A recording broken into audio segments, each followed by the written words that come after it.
hear me? Welcome. Welcome.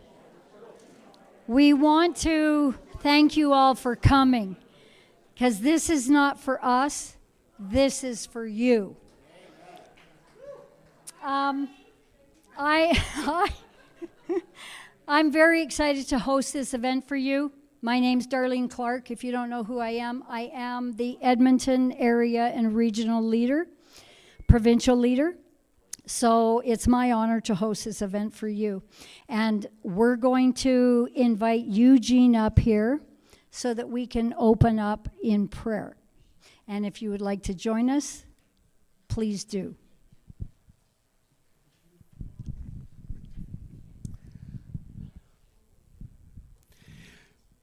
Dear Heavenly Father, we thank you that you have given us the opportunity to gather this evening. I pray for the power of the Holy Spirit to give knowledge and wisdom both to the speakers and most of all, Father God, to the listeners. May you give us clarity. May you give us what is the truth, oh God. Because nowadays, the definition of truth is no longer relevant to our Judeo-biblical belief. So, Father, tonight, I pray that may you bless each and every one, and most of all, give us love and understanding. And most of all, Father, we pray that we can talk and we can discuss things in civil way and not yelling and screaming. But Father, only you can make this event successful. It is written in your word that unless the Lord builds the house, the builder will labor in vain. And we just pray that you are with us in this gathering tonight. Again, we give you glory and honor in the mighty name of our Lord Jesus Christ. Amen. Thank you, Eugene. You know what, guys? In order for any of us to make an informed decision, we have to have the facts. You can't go on hearsay, rumor, and opinion. You're not going to get the facts, but you will with APP. Okay? So I just want to say we got a few details that we need to take care of. Everybody here with a telephone, you know, doesn't that sound old? Oh my. Everybody here with a phone, you want to take it out, shut it off, or put it on silent, because we don't want to interrupt the people around us, and it's being recorded. So if you could do that for me, that'd be great. Washrooms, out the door, down the hall to your left. The men's is on the right, the ladies at the end of the hall. Okay? Exit the exact way you came in, and just scoot straight out that way if you need to.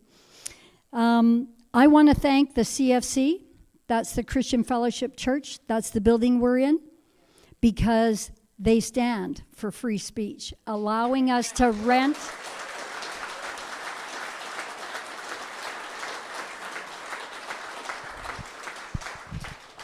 They allowed us to rent their building, and we always want to respect things, leave them as good or better than when we came. And that's for sure. So thank them for that. What else do I want to tell you? We got lots to talk about. And you know what? You probably will have some questions. So please, on that little card, if you have questions, write them down, turn them into the gals at the table behind us, and we'll make sure your questions get answered, because you deserve an answer, right? We're not going to pass around a bucket and ask you for a donation. So I just feel free. That's not what we're asking for. However, I know that some of you asked, how can you support us? We do have a donation bucket for you.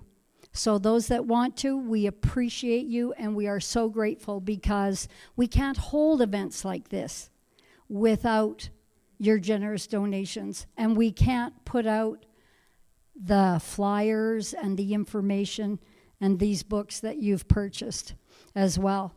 Let me see. I don't want to make sure I forget anything for you. That's it. Now, for the part that you've all been waiting for, the man you came here to hear. Help me welcome Mitch Sylvestre.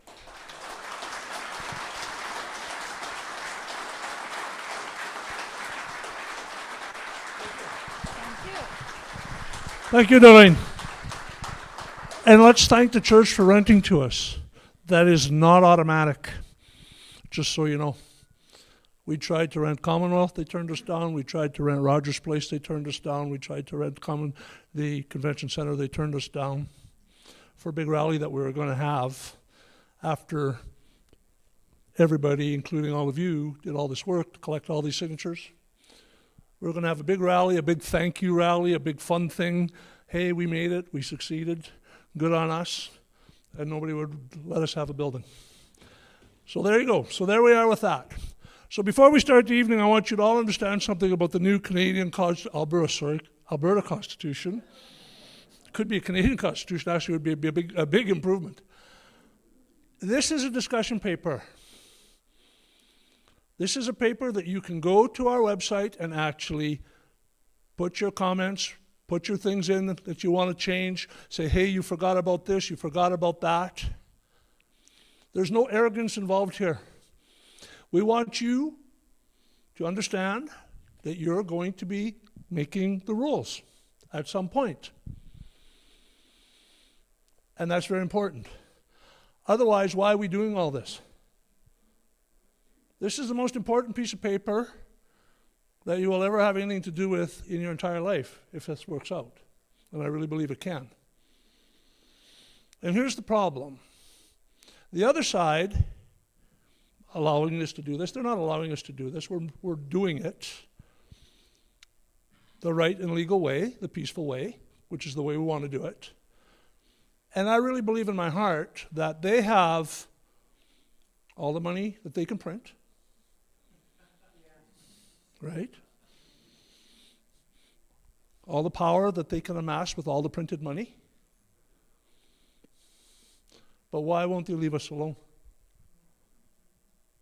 If they can print all that money and wealth is not an issue, why won't they leave us alone? So here's the thing. The thing is that I also believe this, there's just a very few of them.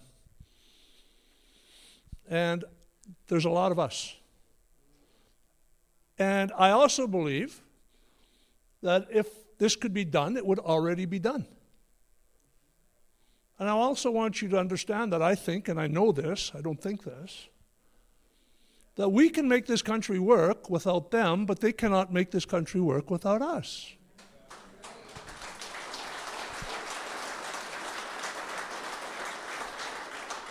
So this is why we're here. We're here to present the new path.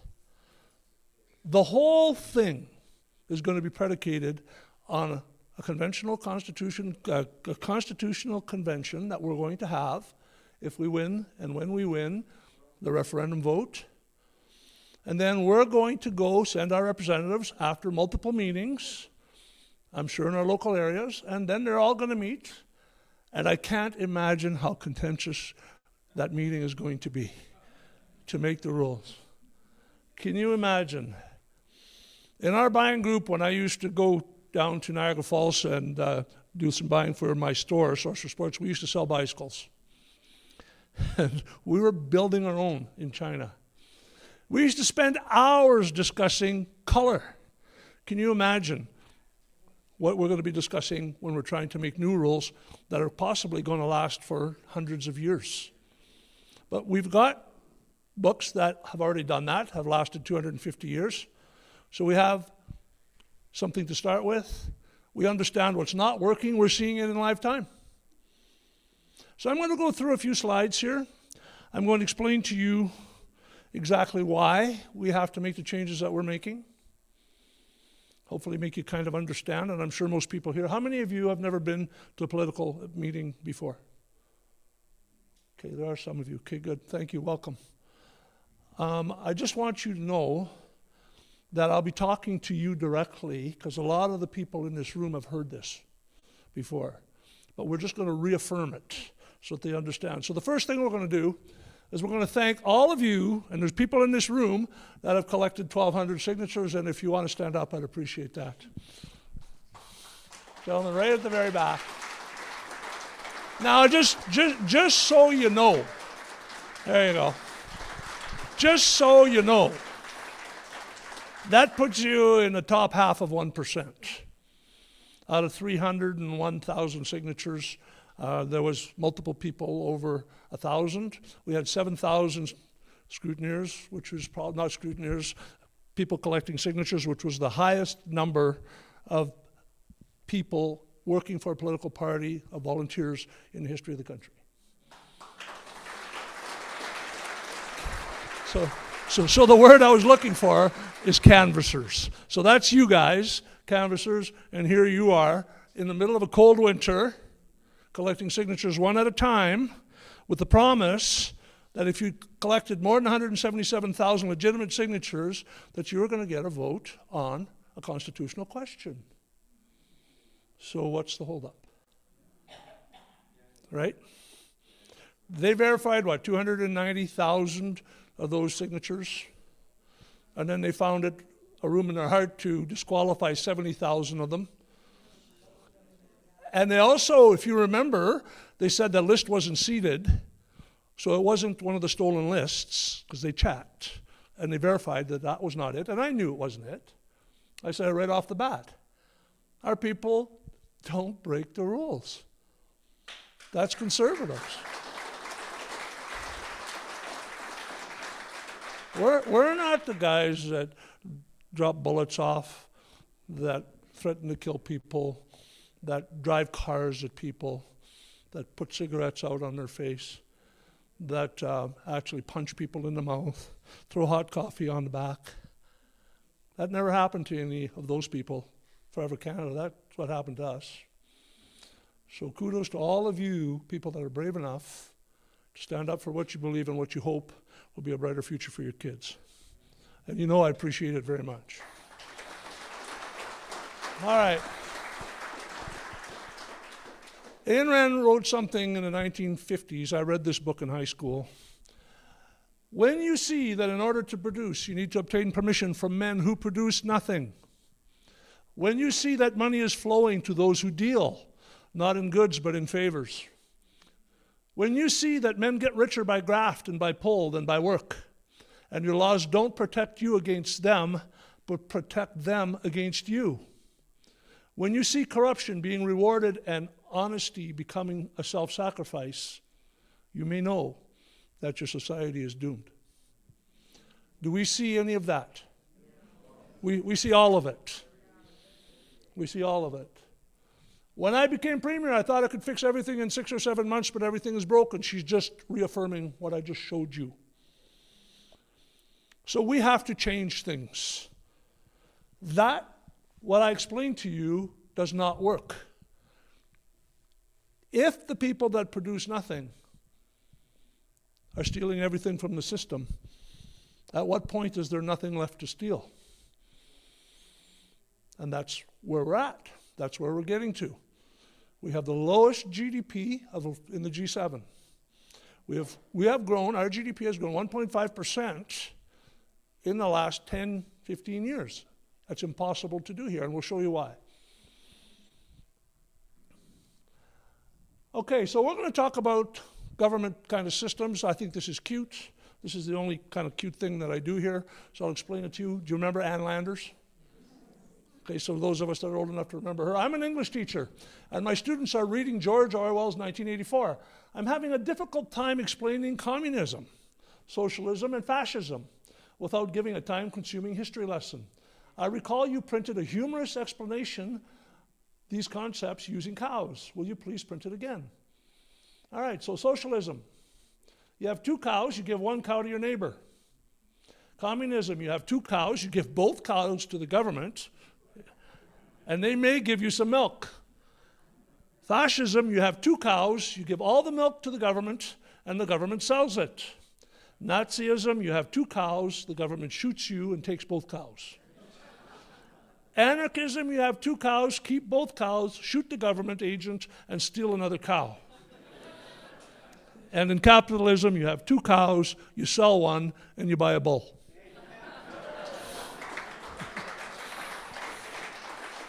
All right. Max, turn this on for me. This is why we're here. Jason Kenney has spoken out about the possibility of a sovereignty referendum, suggesting that if such a vote was allowed, it would destroy families, tear apart communities, and that he'd be willing to take on a public role to combat it if it does happen. Comments? Well, this is why I'm doing everything I can to prevent a vote, because Mr. Lukasik's vote is a yes-no question. It is a separatist referendum. He may be trying to characterize it differently. But if you ask people if you want to remain in Alberta, yes or no, there are implications if people answer no. All right, so, Jason Kenney. Let's go back past that. Okay.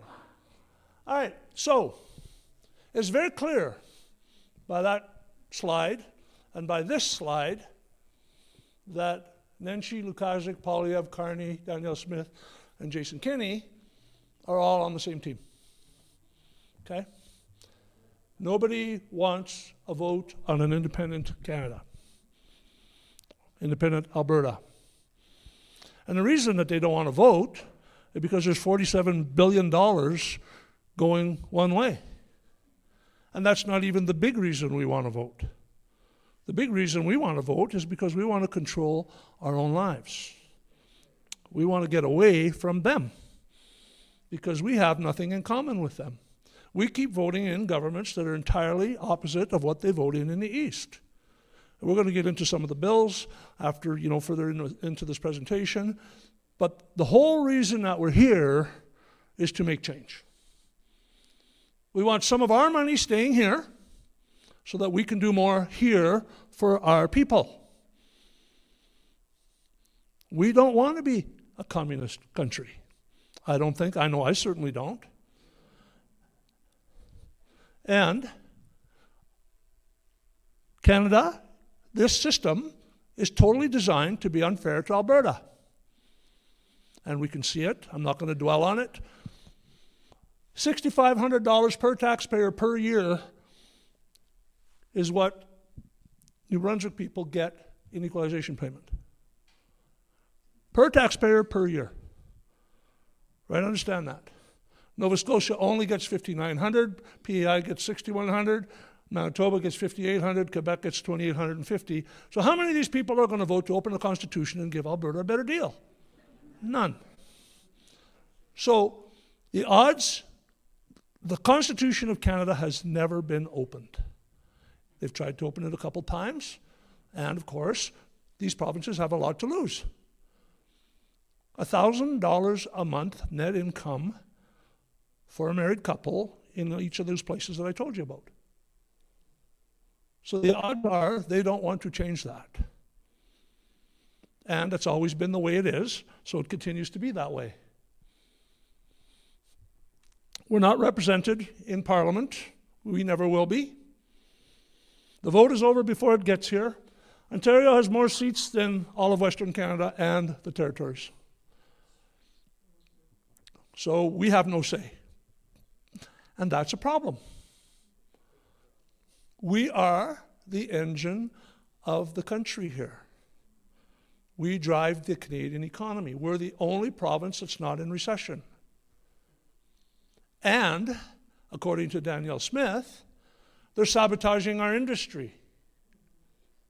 So what does that really mean for, there's a young fellow here in the front there, I'm going to explain to him what that means to him. So this is what this means for you, my friend.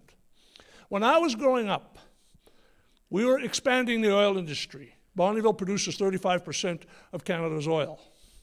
By expanding the oil industry, they were creating wealth.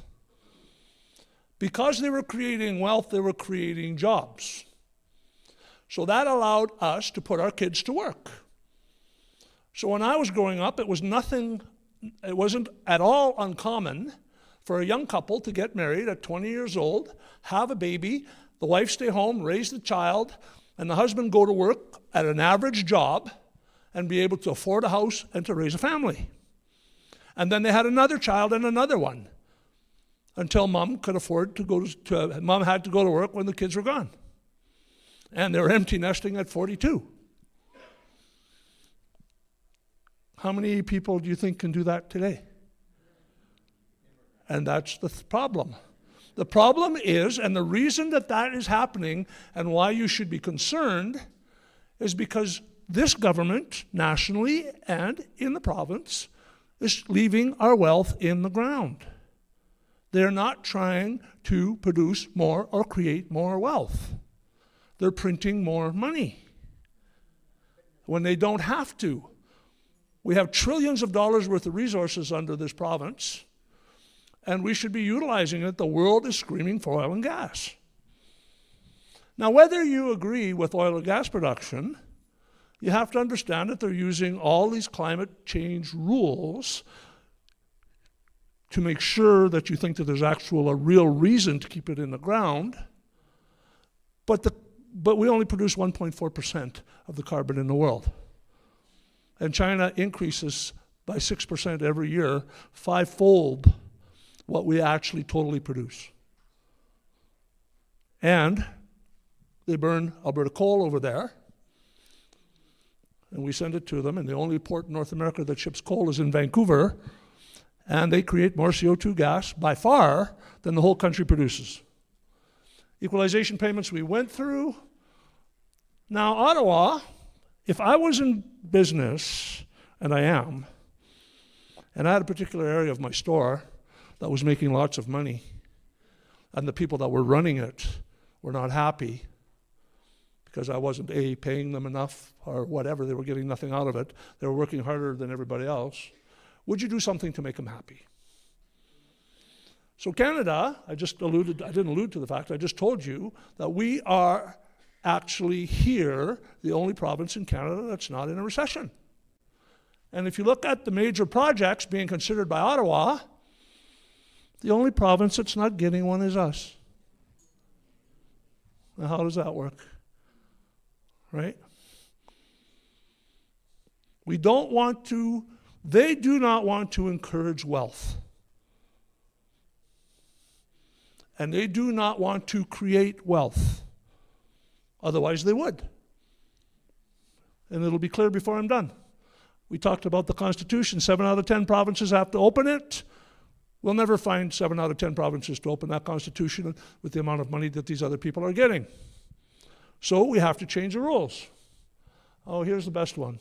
Canada Pension. I've done 100 Townhall pensions on Canada Pension and Alberta Pension. So I'm going to ask everybody in the room a question. You work every day and you pay money into Canada Pension. Whose money is it? So is that technically your private property? Right? So it's your private property that you earn, that you send to the government because you have to, and me as an employer, I match that. All right? So you take your private property, I match it with my private property so that you can be better off, and we send it to Ottawa. So what's the first thing they tell you they're going to do if Alberta becomes independent? They're going to keep your pension. Your pension is not their pension. It's never been their pension. They include it in their asset sheet, which they cannot do, but they do anyway. And they spend it like it's theirs, but it's yours. So the CPP Act says this. Anytime the province wants to, it can call back the pension for its pensioners. So our pensioners in Alberta here receive $6 billion a year. Our workers contribute $6. They owe us $400 billion, according to the CPP Act. So if you had taken that private money of yours with the money that I matched for you, if you were my employee, you would have about, at 8%, earning $60,000 a year, you would have had $1.6 million when you retired, or $5,700 a month. Is anybody in the room getting $5,700 a month in Canada Pension? And guess what? When you passed away, the money that you hadn't used would go into your estate. So, most Albertans get $700 to $800 a month in Canada pension. So let's go up to 12 or 1,500. Let's just get generous. So what's the difference between 1,500 and 5,500? So where does that difference go? Just want you to know, where does this difference go? Because they've been earning, Canada Pension says, they've actually been earning more than 8%. They say they've been earning 9.9% or 9%. So they're actually earning more than that. So they're actually taking $4,000 a month out of your pocket. And you're supposed to be happy about that. We need to change the rules. We can make a new pension plan. And here's the thing. If the Premier calls that pension back and we get, say, core 200, I got called in an event here, not too far from here, and the guy was giving me his numbers, and he said, well, you're using $400 billion. Well, I said, give me a number. He said, well, let's say you get half. Let's say you get $200 billion. Okay, I said, let's work with that. So they're claiming 9%, $200 billion, that's $18 billion a year in interest. Another $9 billion a year that we get paid, our workers pay. So we got $27 billion worth of income with a $6 billion expenditure of your money, right? That's your money now, understand this. So we could actually triple your pension and still add $9 billion a year to the fund, right? Even at half of what they owe us. What if they gave us the whole thing? Which they never will. You know that, right? They're spending $100 billion of that money in India now instead of spending it in Alberta. Why do they do that? Why do they not do it here? Because I explained to you a minute ago what the problem is. They don't want us to be better off. If they spend $100 billion in Alberta, we could build 3 pipelines. That would produce arguably 3 to 4 million barrels of oil a day, more than what we produce now. And could we sell it? Quebec uses 1 million barrels of oil a day that they import from Saudi Arabia. And we send them $13 billion a year in transfer payments. $244 billion a year net contribution goes to Ottawa every single year from 2007 to 2022. That's net contribution, $44 to $47 billion a year for Alberta. So I just want to ask you a question. Do you think we would be better off to keep that here? So our value of freedom document,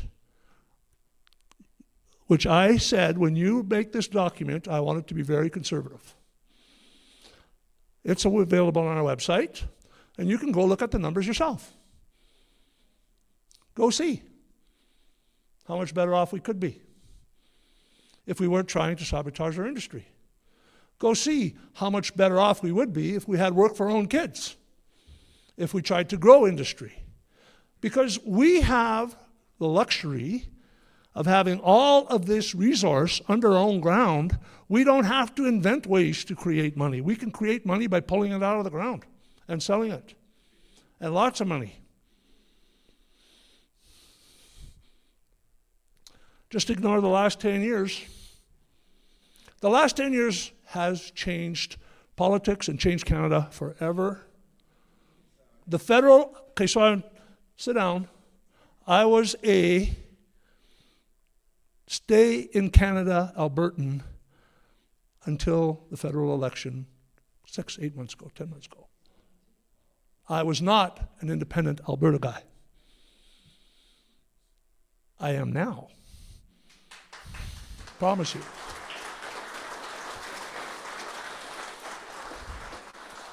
Now this should worry you. This is what worries me. That's Klaus Schwab, head of the World Economic Forum, and that's our Prime Minister, who is on the board of the World Economic Forum, which is planning a new agenda for Canada called the New World Order. Has anybody asked any politician what that is? They don't answer. All right, so let's go here. Can you play that? I think the biggest security threat to Canada is China. We're heartened by the leadership of President Xi Jinping and the speed with which our relationship has progressed in recent months. And I believe the progress that we have made in the partnership sets us up well for the new world order. So I asked the Premier, I've asked my MLA, my MLA's name's Scott. I said, Scott, what's the new world order? I want to know. I said, our Prime Minister is in China talking to the leader of the communist world and telling us that 6 months ago they were our biggest enemy, according to that. And now we're setting ourselves up for the new world order. I said, what is that? What is it? I know. Well, let's go here. We got a slide here. Let's go with this. Let's say this is an extreme case. Max, play this for a couple minutes. This is what I'm afraid of. This is what I'm terrified of. The lust to control other human beings is a story as old as time. There's a very strong drift in the direction of globalization, of the ultimate centralization of control in the hands of unelected officials at supranational organizations. They want all of the resources of the world in their pocket. The bigger picture is that an attempt is underway now to collapse liberal democracy and replace it with global technocracy. This is a coup. Right. They're saying we can control. That's enough. Let's go next slide so I don't have to. They want to replace liberal democracy with a technocracy. That means that they want big business to control the world. Unelected big business. That's what it says in their manual, the World Economic Forum. You can go find it yourself. You can find it in our Prime Minister's book. So that concerns me. So I think we should say, so let's slow down a little bit here and let's see if this is happening or not happening. So maybe we should make some rules around that so that we can be sure that one day we're not going to wake up in a digital prison. And I mean, I know that sounds far-fetched, and I know that sounds hard for people to understand and believe. But if you watch the step-by-step process, it's not that difficult to believe. It's scary as hell. We have a Prime Minister who has 103 different conflicts of interest. He's been in business for 1 year. And a conflict of interest, you can define it the way you want, but if he's in business representing Brookfield, and we given countries contracts to Brookfield, that's a conflict, okay? That's how I define that. All right, and they want our guns. Why would they want our guns? Most people should be allowed to defend their home. And there's something in this Constitution about that very thing. What happens to all our money? Here, let me get there. All right. The federal government officials are required to certify that all services and deliverables in the contract were received prior to release of payment to a contractor. Okay? So you're supposed to have the job done before you get paid. The Auditor General of Canada found that in 54% of contracts examined, federal organizations had evidence to show that all services and deliverables were received. In 46% of contracts examined, we found that the federal organizations had little to no evidence to support that deliverables were received. Despite this, federal government officials consistently authorized payments. So where'd the money go? This is a report from the Auditor General of Canada to Parliament of Canada in 2025.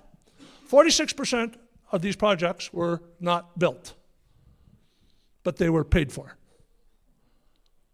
So do we need to change the rules? Did we elect kings? So that's the problem. Therein is the whole problem. At the last AGM, I had a scrum of reporters in a group, and they said, Mitch, what would it take for you to say that we got to remain in Canada? I said, an audit with teeth. An audit with teeth. Period. You want to save this country? Let's have an audit with teeth, and let's put these guys in jail.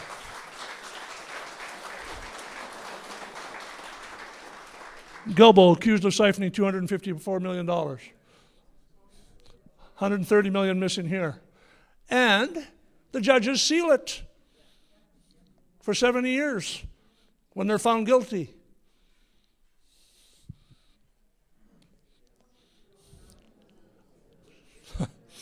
What do you think we're going to do with that? Overseas, sending money to countries overseas, $11 billion for gender programs. How do you spend that? All of that should be audited. We should know exactly where every penny of that is going, because I don't believe that you can spend $11 billion on gender programs. It may happen. I'm sure it may be possible, but I don't believe it. Foreign interference is the greatest threat. So do we have a problem? Why do we have such a big problem? It's very simple. We're rich as hell, and they want it. So who's this foreign interference that they're talking about? China. What does China have that Alberta doesn't have? They have lots of people, but no resources. And we have all kinds of resources and not very many people. All right. We're now at the point where you don't have to win an election. You can just pay people to walk across the floor, give them a brown paper bag full of money, and nobody goes to jail. 4,000 organized crime groups in Canada. Why is that? To destabilize the country. That to destabilize the country. None of that makes sense otherwise. Okay, and you know that you can buy anything on the street? Do you know what it costs? Do you know what a hit of fentanyl is worth on the street? Does anybody in the room have any idea? Can you guess? $3. $3. So if it's that cheap to get high, do you think they're trying to kill our people? Like really? $3? You can gather a bag full of bottles and get high for a month. Right? You see those people on the side of the street walking with that drug addict bend that they have and they can't straighten up? That's pitiful. We never used to have 10 cities. We never used to have any of that kind of stuff. What's going on? We have to change the rules. In 1954, it was illegal to lie in the media. So I ask you a question. So Trudeau changed the law, passed the Constitution in 1982, and they think that institutions should have the same rights as people. So newspapers should be allowed, according to freedom of speech, to say whatever the hell they want. But what kind of a problem does that cause for us? Nobody knows what the heck is true and what isn't true, right? Who in this room believes everything they hear in the media? And honest to God, I'm old enough to remember when I did. Right? I remember when I did. I remember I used to watch the CBC and I thought it was gospel. But now, all of these elbows up people, they believe the CBC and they don't believe any of this. This doesn't change the fact that this is happening. All right. We got 15 million immigrants coming into Canada. I got nothing against immigrants. It doesn't matter who they are. We just can't absorb that many people. That's all there is to it. We just cannot absorb that many people. It's breaking our healthcare system. It's breaking our education system. It's doing all manner of stuff that we cannot handle. It's coming way too fast. We need to have some form of control on immigration. And we must use migration to turn the English people into a minority in England. This will allow us to undermine the identity of the English and import a new majority that will end the very idea of England. This is critical for globalism to take hold of England. This gentleman worked for the United Nations. And there's a paper out there called Replacement Migration by the United Nations that you can find if you do the research. It's online. How come they charge us so much in tax when they're printing money? To keep you poorer. And you can see that 46% of these projects that they're paying for with their taxpayer money, the money is gone. So they could reduce our taxes according to that formula by 46%, right? And still run the country the way they're actually running it now. And if you took $254 million back from Mr. Gilbo, you could do really well. So here's the thing. What does this do? What does this do if you're a young person? Well, you can't afford anything because you're paying 43 to 46% tax. 52% if you're making real money. And then, with inflation, which is the next slide, houses cost $1 million in Calgary. My daughter, a downtown lawyer in Calgary, says she'll never be able to afford a house in Calgary. So our young people are not happy. And they're just starting to get unhappy. This is getting worse. There is no future for our young people. That's why we're here. We can change this. This is nonsense. There's places, many states in the U.S. that pay zero tax. And they don't have as much as we have here. We have all this wealth here. Why are we broke? Is my question. You can answer the question yourself. And now here, these are countries that asked Canada for liquid natural gas. And we said, no, it's not in our business plan. So if you didn't think that we could have created wealth, selling natural gas to Germany forever would have created annual income. Same thing for Japan, Poland, Greece, Taiwan, South Korea, and the Philippines. All those countries came here to Alberta hat in hand, asking us to produce more natural gas, put our people to work, create wealth for our people, and the federal government said no. How does that work? Well, I know how it works. They want to keep you poor.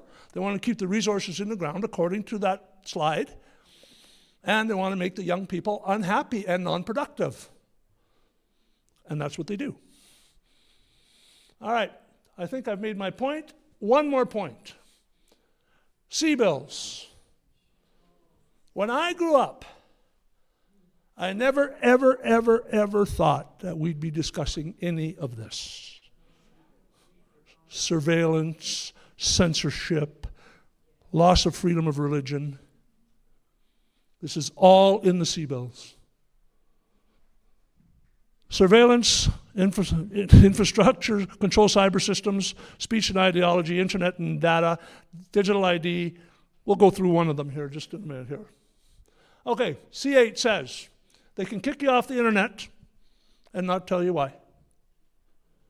So if they don't like you, you're off the internet, you can't pay your bills. And that's not the worst one. Here's the worst one. Did you see the buses in downtown Edmonton said tattle on your neighbor about hate speech? That's C9. In England, they're arresting 30 people a day for what they posted 1, 2, 3, or 5 years ago online. And they're calling it hate speech. And you know who determines who that is? Bureaucrats. Bureaucrats, not the guys you elect, bureaucrats. So let's go to the back of C9. See, the forfeiture means punishment. Okay? So this is what the punishment could be. It says, may, in addition to any other punishment imposed, be ordered by the providing provincial court judge or judge to be forfeited to His Majesty in right of the province in which that person is convicted for disposal. That has been challenged. This is passed. And this is the one that the Premier said we're not going to enforce in Alberta. Also in this bill, they took away the ability for religions to be exempt from attack based on some of the fact that, some of these books are thousands and thousands of years old and culture has changed. Now they can attack them. So you've basically lost freedom of religion here. All right, and I'm going to end on that note because I think I could rattle on for more. So I just want everybody to understand this. The point of this whole conversation is to show you a small portion of the big problem that we have and the big problem that we have to and need to fix as Albertans. And one last point I'm going to make to you is that we have tried to debate the other side on this many, many times. And they never do. They never come. Thank you.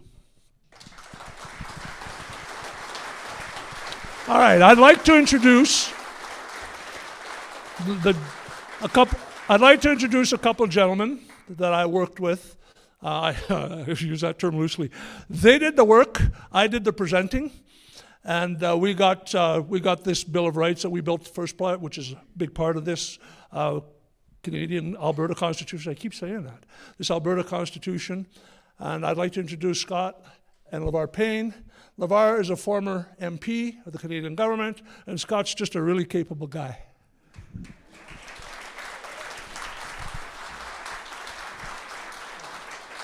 Thank you, Mitch.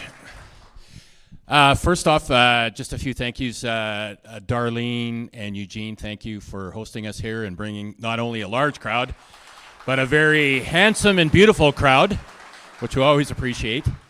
I would like to acknowledge one of the great people at the Alberta Prosperity Project who's here tonight, David Mayo. Stand up, wave high. I know you love this, right? He's not only intelligent, he's also very wise, very hardworking, and he's doing all of this stuff for his family and for Albertans. So you're an inspiration to me, David. Thank you very much, and thanks for covering me all the time. So thank you here. I would like to. Oh, do you have the clicker there, Mitch? Sorry, I forgot. It's like handing off the baton at the relay race. Don't drop it. We lost now, I guess.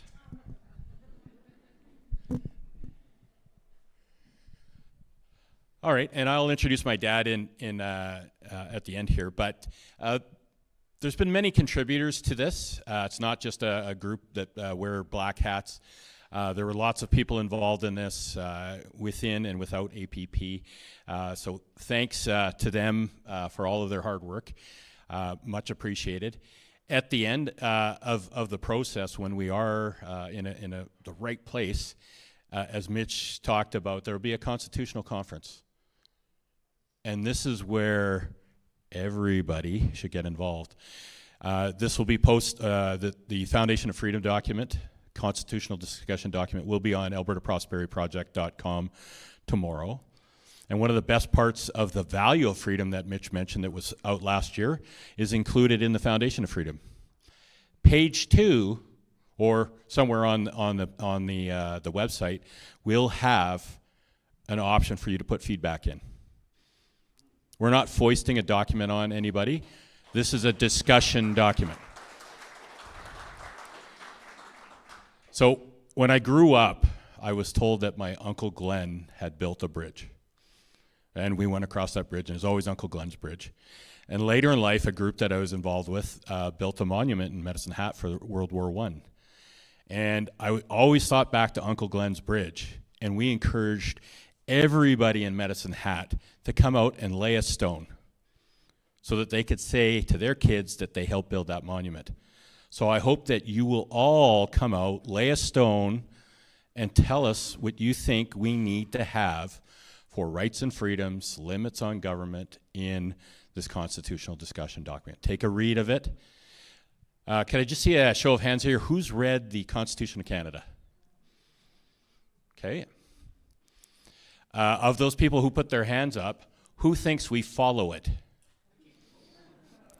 Okay, 0. Okay. Who has read the Charter of Rights and Freedoms? Okay, a little bit more. Section 1 of the Charter of Rights and Freedoms essentially blanks out the rest of the Charter. It basically says it's meaningless. In a just and fair society, it allows the legislatures to legislate away your rights and freedoms. Sections 2 and 7 to 15, for sure.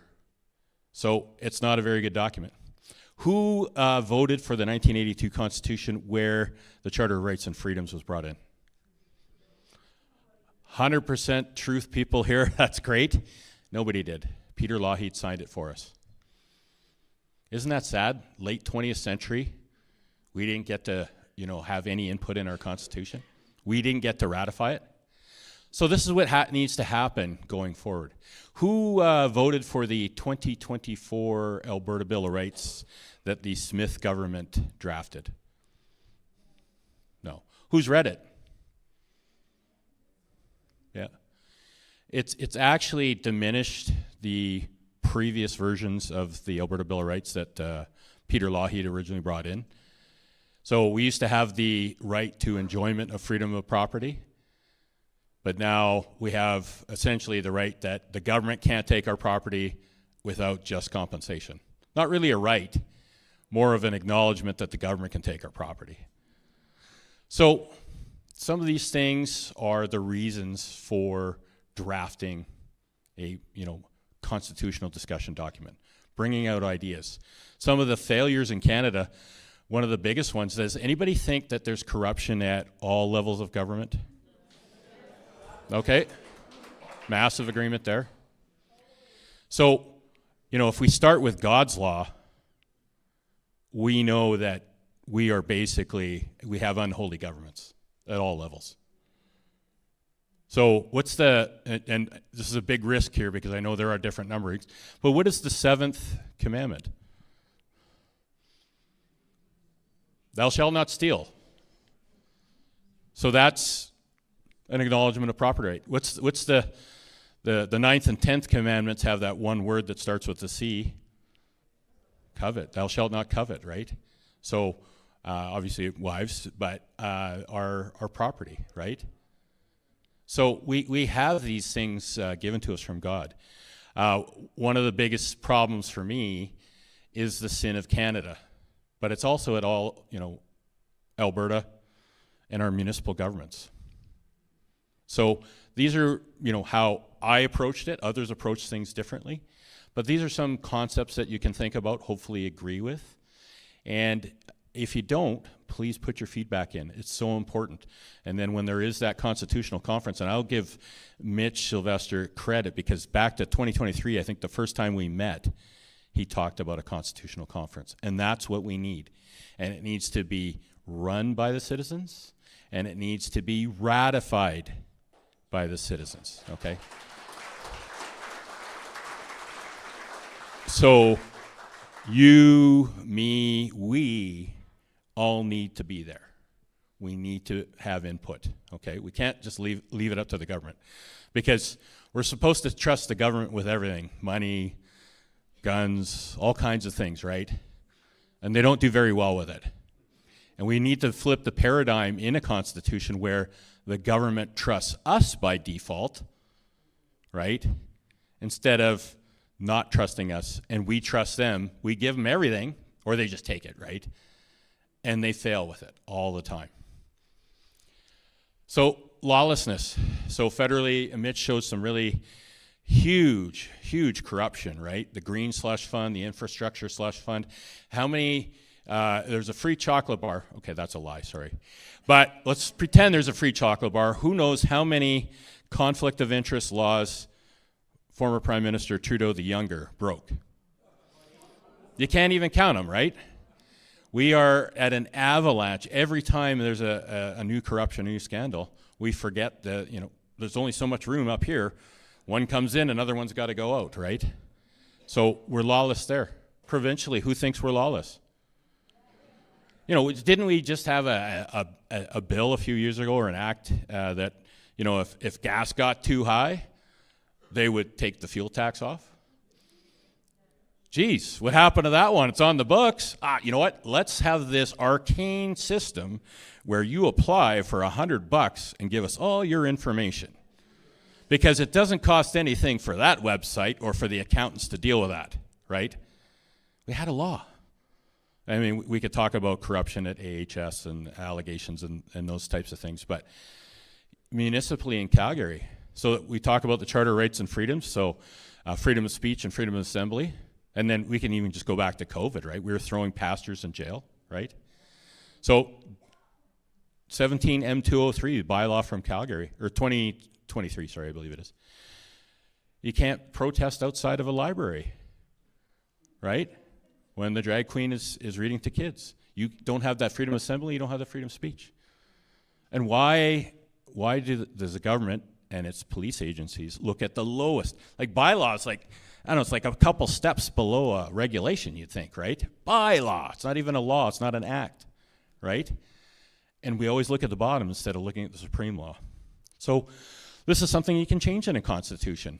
So one of the things that was put in there was an oath for people to uphold whatever office they have, peace, police officers, judges, lawyers, appointed elected officials. I do swear to be faithful and bear true allegiance to the citizens of Alberta, and to uphold the Constitution of Alberta above all other laws. Pretty simple. Let's start at the top.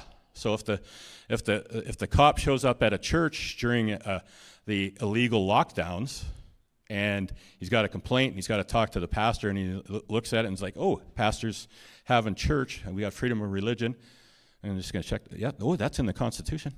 Hey, pastor, here's my card. You got a problem? Give me a call, and that should be the end of it, right?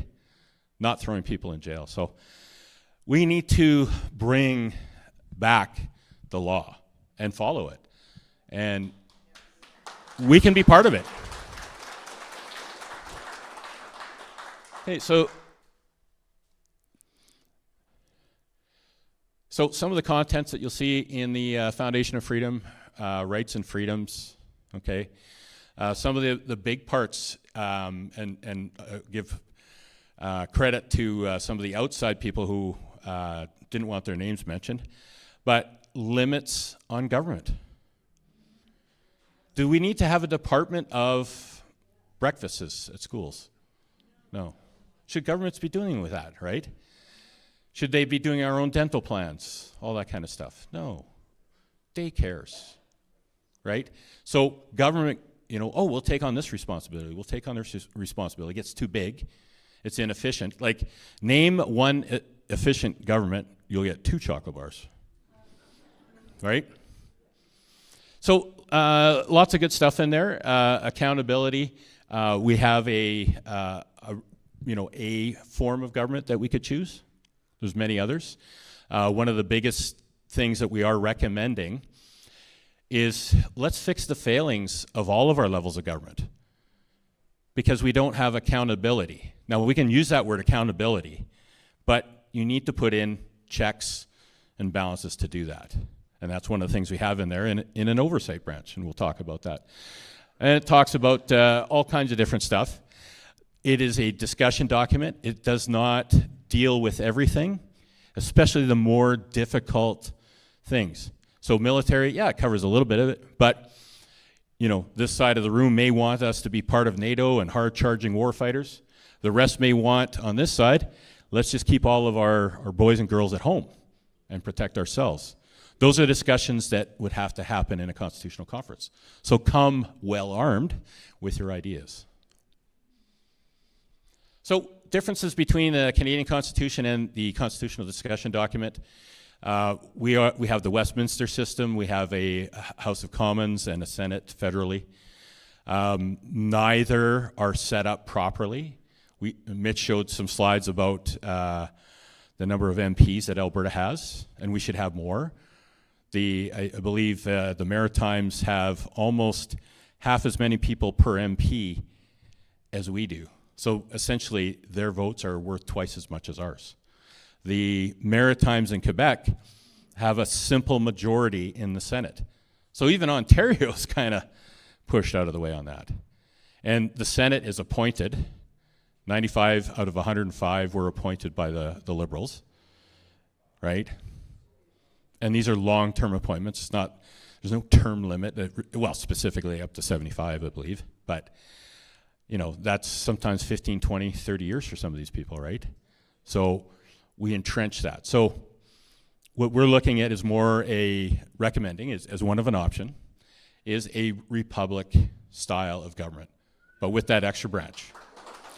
And I left out the big word, constitutional form of government, because the Constitution made by the people is the guide. That's what keeps us together, protects us from the tyranny of the majority, as they say.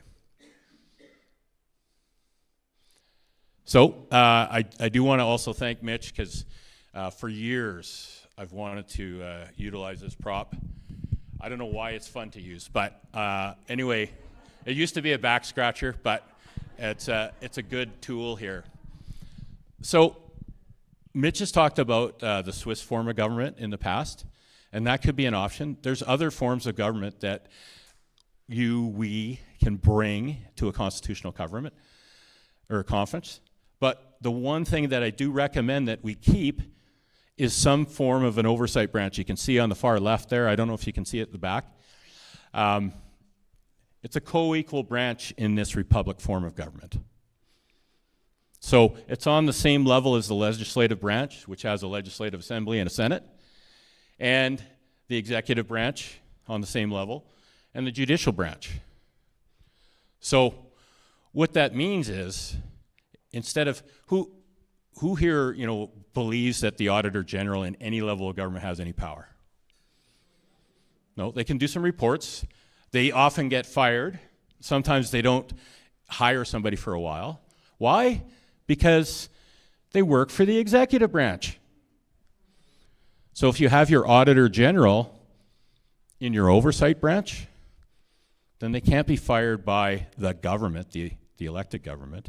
They can be fired by you, we, us through recall, or they don't get reelected the next time because they need to be elected as well, and they will have term limits as well. We also, in the oversight branch, we'll have an inspector general, so somebody who goes through the government, checks to make sure we have all of our dump trucks and shovels and that we follow all the WMIS regulations that everybody else has to follow, right? And then if we're missing some dump trucks, well, then they can send that over to the Solicitor General, who will investigate those crimes, who stole the dump trucks, right? Who remembers the Olympic Stadium being built in Montreal in the 70s, right? Yeah, and then the allegations of the cranes lifting the cement trucks over the fence, and lots of pools and driveways were done. Like, that was the tip of the iceberg for corruption back then. And now the corruption, Mitch showed so many slides, right? The green slush fund, the infrastructure slush fund. I mean, those people who stole those dump trucks full of cement, they're probably blushing. It's like, wow, Canada's doing that now? We sure missed the boat, right? So, Solicitor General, the top cop who investigates all police, peace officers, judges, lawyers, appointed, elected officials, and anybody else who conspires with them to steal from the citizens, right? If you steal from the government, you're stealing from the citizens. So oversight is huge. And then they can do prosecutions through the Attorney General, and none of these can be fired by the executive branch. They can only be fired by you and me, or not reelected the next time. Some people think, wow, what if they go rogue? Well, we still have the executive branch that will still have a justice minister, and will still have their own public safety minister who's in charge of the police, right?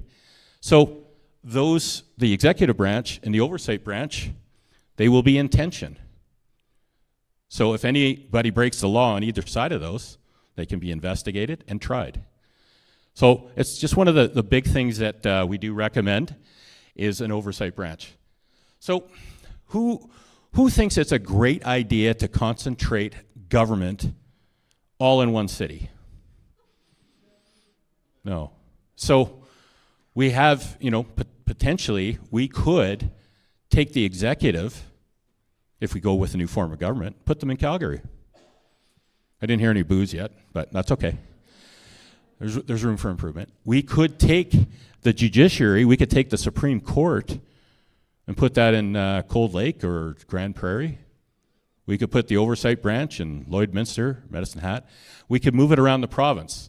Number one, so that they're not all at the same cocktail parties, doing the little handshakes and making the deals.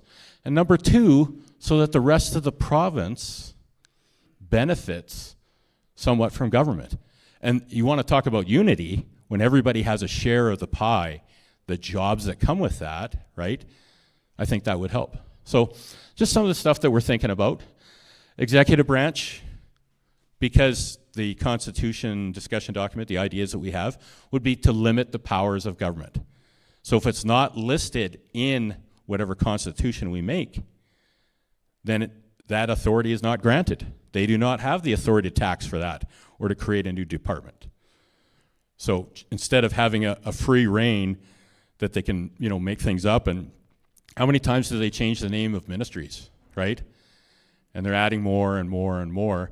And they talk about, public supports, right? They're supporting us. No, they're taking our money and spending it for certain special interest groups in some cases, right? Or to give jobs to their buddies, right? Or to find a way to funnel the slush fund out of government into other places. So again, constitutional discussion document. I expect that there are probably 50 other great ideas already in this room. Please provide the feedback. Look at the problems and then come up with some solutions. All right, I'll put the pointer away. I had my fun. Okay, so Foundation of Freedom. So I'd just like to welcome up my dad. Brief introduction. He was a financial enthusiast, banker. He was a personnel leader, evil HR director, and then a legislative enthusiast, elected politician. Anyway, please forgive him and give him a warm welcome.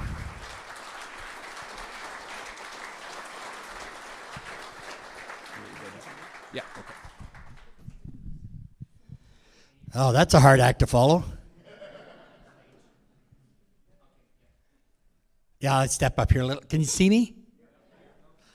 I don't have a black hat on because we're in a place here that probably I shouldn't have one on. And I want to thank everyone here for attending. I want to thank the church for allowing us to be here and those who organized this meeting.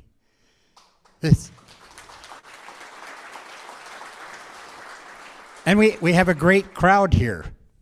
I'm really tickled to be here. And my son Scott, even though he kind of gives me a bad time about being an evil HR director, he did talk about the Canadian Charter of Rights and also the Alberta Bill 2014, I think it was 24. The Alberta new Bill of Rights. And both of those bills have what I have been calling a poison pill.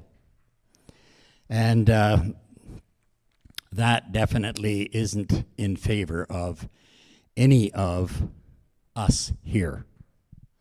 And I'm going to come back to that in a bit.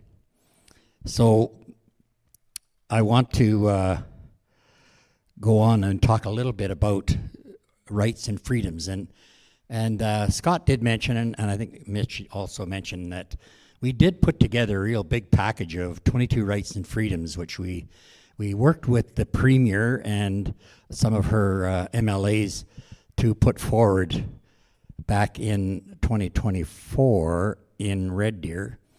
And Scott and Mitch actually were up presenting to the group of 6,000 UCP members, and they overwhelmingly voted in favor of it, so that would have been somewhere around 80 to 90% of those attending, and there were 6,000 of them. So, however, we didn't get much of anything in that bill. However, now we're talking about an Alberta proposed constitution, and obviously looking forward to people's input. So the first thing that in this constitution has every citizen should have the right to liberty, free from constitutional forces, coercions, threats, and that could be from anybody, including the state being the government. So they also talked about those places at churches where they were holding the meetings, which were kind of outlawed back in the day. And what we want now is to have free assembly. And I just want to touch a little bit back when we couldn't meet. There were a bunch of us belonged to a group called United Together for Freedom in Medicine Hat and area. And because we couldn't meet publicly, we met in a horse training barn. And that's where I met Dr. Modry for the first time. So we had a nice time, and you know what? Everybody brought food, we ate like crazy, and had some nice discussions. So, in this Constitution, we want to make sure that we can have peaceful assemblies free from compelled speech, which we're seeing now that there isn't going to be any free speech in these new bills that Mitch talked about. And I actually gave a presentation a week and a half ago in Foremost, talked about those C bills, and it gets me really angry when I start on that. Anyway, aside from that, under this proposed Constitution, every citizen is equal under the Constitution, has equal protection, and that's what we want to make sure that happens, so that each and every one of you are looked at as an equal person, no prejudice of any kind. And certainly every citizen who has reached the age of 18 can vote, as long as they are not serving a sentence for a criminal conviction.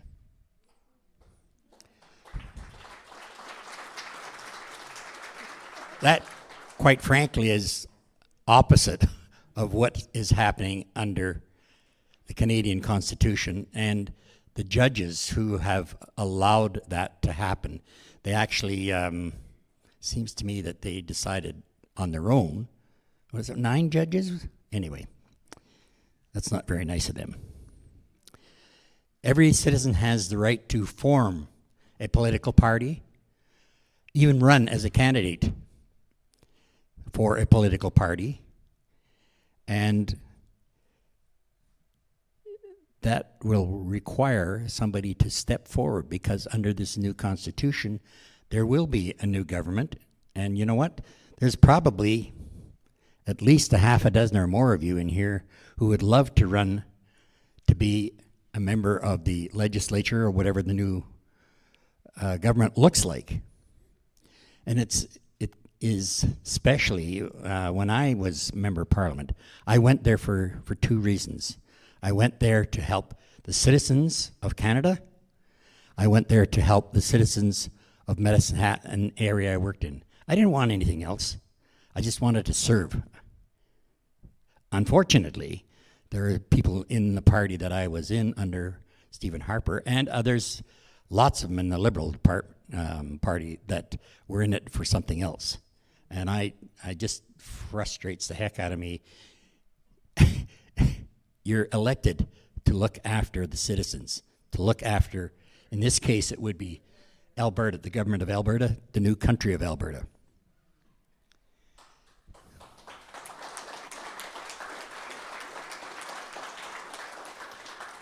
So, and Scott and Mitch talked a little bit about properties.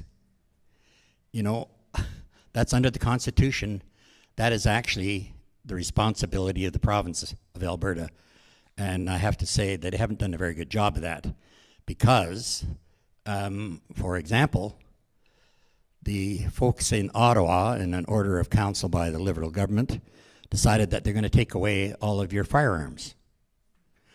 And I think probably everybody who has one that I know of actually bought them legally, which means it's your property. And unfortunately, the Premier has not protected that. I actually wrote to the Premier about 2.5 months ago, maybe 3 months ago.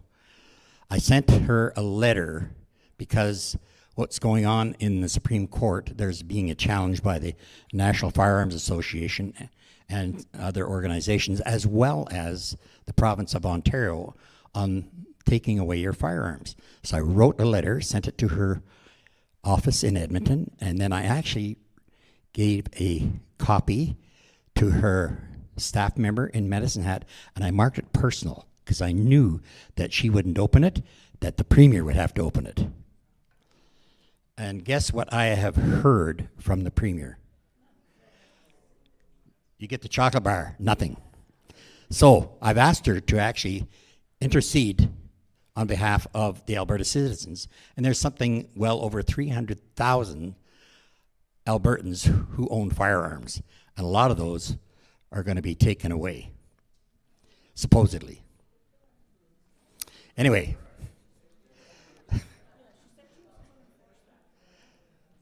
Yeah, she said she wouldn't enforce it.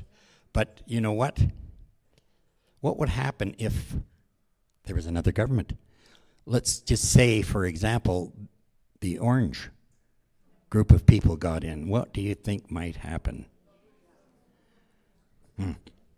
So, it's extremely important that we have that kind of stuff in the Constitution. The Constitution being the supreme law of the new country of Alberta.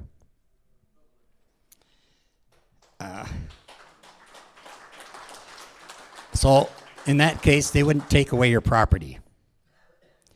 So, the other part I wanted to touch base on is the healthcare and freedoms. I talked about that the other night as well. And I want to get back to where I talked about the poison pill. So, in fact, the poison pill in both of those events caused the Prime Minister at the time, Justin Trudeau, to take away your rights and said, you'll have to get an experimental injection. Now, some people might not like that idea of experimental injection. And so they actually had to change the definition of vaccine so that they could call them vaccines. Now, I didn't get one, so there was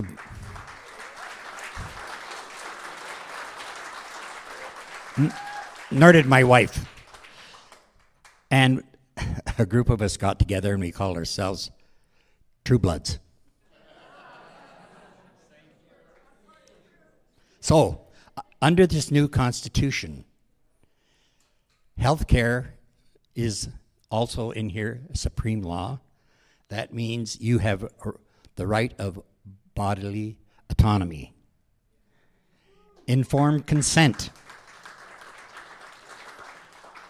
Every citizen would have the choice to see what doctor they want to see, to also see what medication they might want to see, or what the alternatives are. And they wouldn't have to take any particular treatment, medical procedure, or medical intervention. So these are just a few things that are very important. And one of the most important, of course, is, and we saw it during the, and I called it the plandemic rather than the pandemic. No citizen will be discriminated against because of their medical choice. And we did see that. We saw that when we had the plandemic. You had to have a vaccine passport to go into the restaurant. Or otherwise, you could go in, order, and then you had to go out, wait for the order was ready, and then you go back and pick it up. So it was really interesting because in the Medicine Hat Mall, they had tables all around, and the security guards there. People were rushing up and showing their vaccine passports, and you know, that bug, it just never went anywhere in the air outside of that particular area. But in the hallway, they had a few sort of lounging chairs kind of thing, and so you could go take your food after you ordered it and sit there. But fortunately, the bug didn't come over that little glass wall or whatever it was. So just to add a little humor to this whole thing, as I watched that quite often, my wife and I, we'd go over there and we'd get something to eat. And so this one day, all of these security guys were standing there and the people are going, showing them their passports. And after they all left, I walked over to the security guard and I looked at him, real serious like, and I said, I want to thank you. He looked at me. I said, I want to thank you for keeping all of those people in there and they don't bother me. Thank you very much. Anyway, I just want to say thanks, folks, for coming out. It's been a pleasure. I just wanted to keep it fairly short, and it's tough to follow our great leader, Mitch, and my son, Scott. Those guys Those guys are really great, and very, very proud of my son. He is busting his butt, so to speak, trying to help make sure that Alberta becomes an independent, sovereign nation under God. Thank you.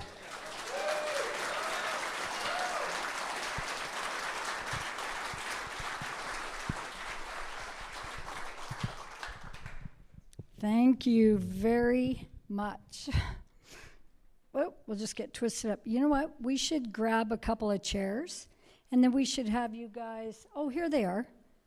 But if somebody would help me bring these forward, and then we can have these guys up here and ask your questions. And if anybody else has a question, see this handsome guy with the beard and the blue shirt walking around, the glasses, you can hand him your question cards and he'll bring them up. 3 guys.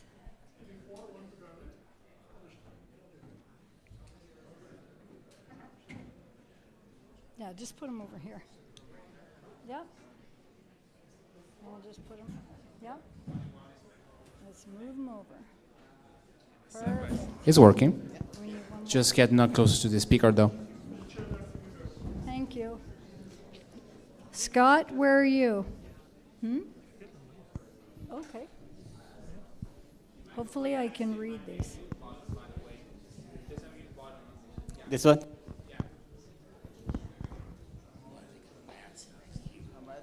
Yes. Because all the questions are already there, so I don't think we need this. Okay, fair enough. There are 2 microphones on. If you want to take another microphone, there's one over there.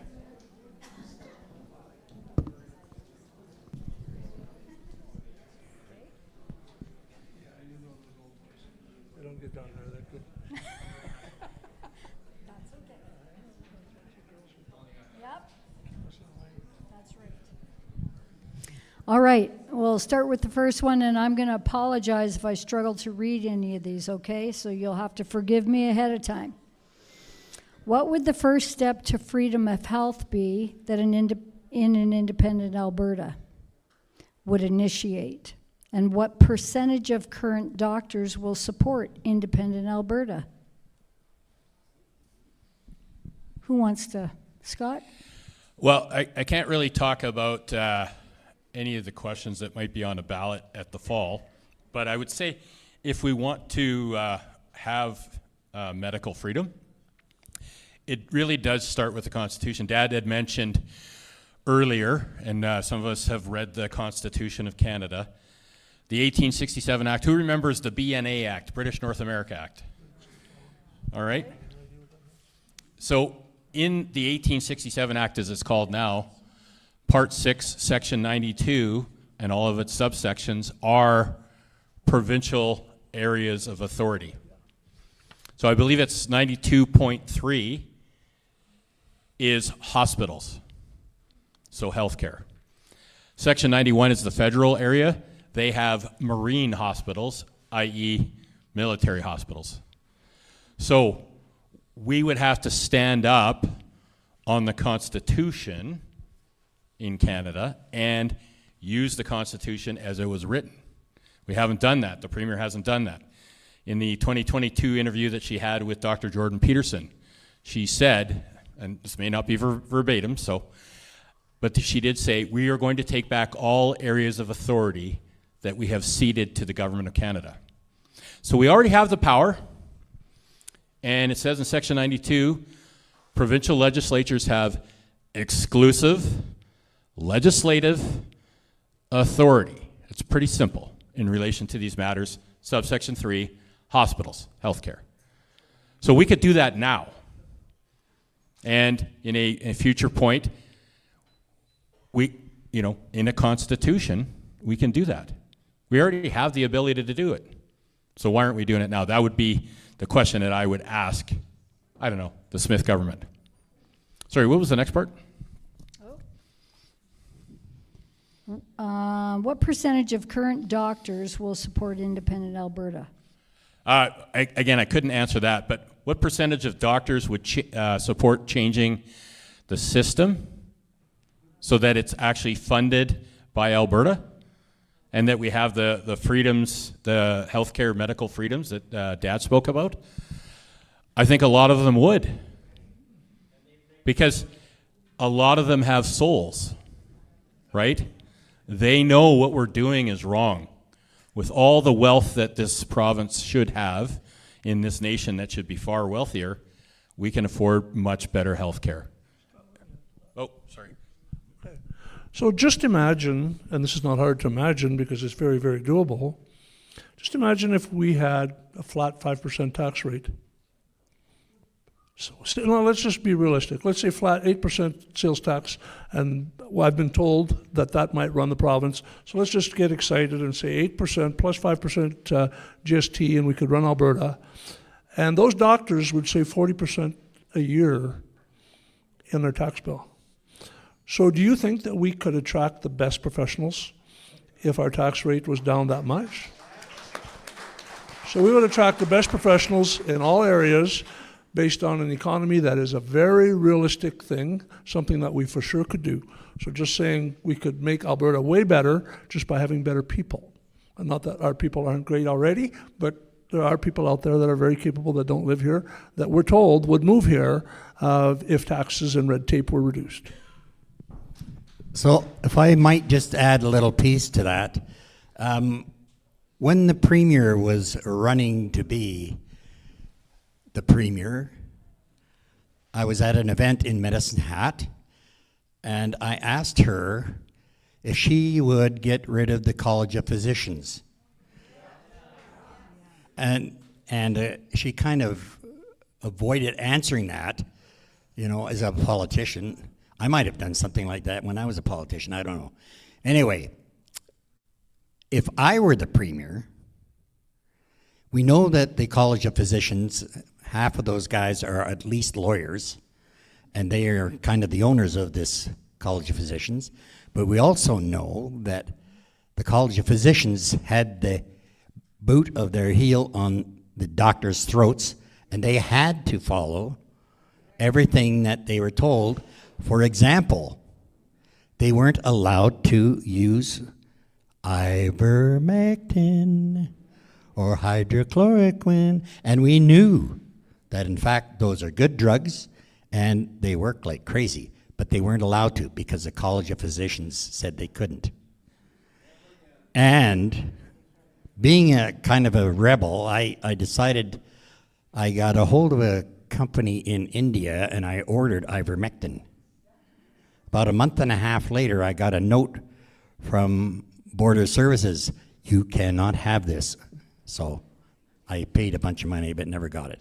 Anyway, if I were the Premier, I would fire them all. I'd cancel a contract. As the government, I would have much more money to beat the heck out of those boys than they have. Okay. How would you make it illegal for an MLA to leave a political party they were elected in, AKA cross the floor? Just make them rerun. Have a vote back in their constituency. That would solve it. That would be in the Constitution, somewhere I would hope. That problem would mostly be eliminated in a republic form of government, because you would not need to form a majority in a legislature. One of the problems that we have in our current system, especially in Alberta, is we have a legislature, we elect all these legislators, right? And then what do? We pick a cabinet from the legislature. So the majority caucus actually has a majority of its members in the caucus are part of the executive. So the legislators actually don't get to legislate independently. There is an arcane appointment within parties called the whip, right? So you don't have the freedom. Like you have the city of Lethbridge, which is a perfect example. They got the east side is blue and the west side is orange, right? Now, if they both, those MLAs, if they both thought we can improve Lethbridge by building a monorail.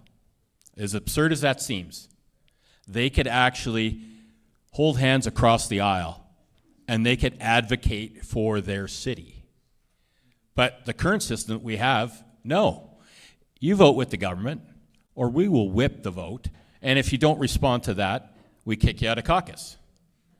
Or if you're a federal government and you're a minority government, a plurality, and you want majority power, hey, we'll just throw a few drachmas towards you, a few contracts maybe. Maybe if your son is facing charges, maybe we can help out there, right? So I think that would mostly be gone in a republic form of government. But yeah, have them rerun. So just a real quick thing on the whip. I was in the party and I got whipped a couple of times, but I refused to vote for a couple of items that the government wanted to vote for. I just refused. They didn't kick me out, but I don't think they were happy. Okay, the idea of an oversight branch is great. It kind of replicates the appointed secretaries in the US. Is there a current government with an oversight branch as you've suggested? I would say not as we've suggested. There's lots of oversight that you'll see in different governments. Everybody's heard of the term ombudsman, right? And then inspectors general, you see a lot in the United States. So there is some oversight, but there isn't a separately elected branch that has those generals, the inspector general, the auditor general, the elector general, the attorney general, and the solicitor general that are elected by the people. So if you saw in the slide earlier, the top branch of the government is the Constitution. Right below that is the people. The people made and ratified the Constitution, but when we do that, we have to fall under the Constitution. So having a separate elected oversight branch, I don't know of one. I'm not saying there isn't one. And if there is, let's look at that model and see how well it worked and where it didn't go right. How does Alberta separating help Canada when Alberta is already sovereign, and why cannot we do this in Canada? Sovereign. Sorry, that's what it says. Again, can't really talk about any of the questions that are on the ballot, but Alberta has a Bill of Rights because the 1867 Act again, Part 6, Section 92, Subsection 13, as Mitch referenced earlier, provincial legislatures have the exclusive legislative authority in relation to these matters, property and civil rights in the province. So we can do that. That's how Peter Lougheed brought in the Alberta Bill of Rights to start with. We don't have, per se, a written Alberta Constitution. We have what some some scholars regard as an unwritten constitution, which is actually potentially up to 22 documents that are written, including Enactment 12 to the Constitution Act of Canada, which is the Alberta Act, which is basically our foundational document. September 1st, 1905, it became effective. So we could do a provincial constitution, absolutely. We don't have to wait for anything. But if the Smith government was given a huge example of a Bill of Rights and basically ignored it, in all humility, and I pray for humility, I pray for wisdom, I pray for forgiveness from God when I'm wrong, but in all humility, what we did in 2023 and 2024, we put in a policy 2023 to change the Alberta Bill of Rights. 2024, we put forward the proposed Bill of Rights. It was just to show the people and the government that, you know, some local yokels could actually put something forward that had good ideas in it. And we knew with all humility that the government had a team of lawyers that could have done something better, but they didn't. They actually created something that is a shield for the government and a sword for the government against the people. You can sue the government, but you can't get any money. You used to have the right of enjoyment of property, which is pretty weak, right? But now it's just an acknowledgement that the government can take your property. The firearms right that we were promised, Mitch Sylvestre did not mention how hard he has worked for the United Conservative Party and how many leaders' dinners that he's done. But in January 2024, we're up at Bonnieville, and Mitch is there. The Premier's going on stage. 700 people there. I think it's 250 a plate or something like that. Don't do an audit.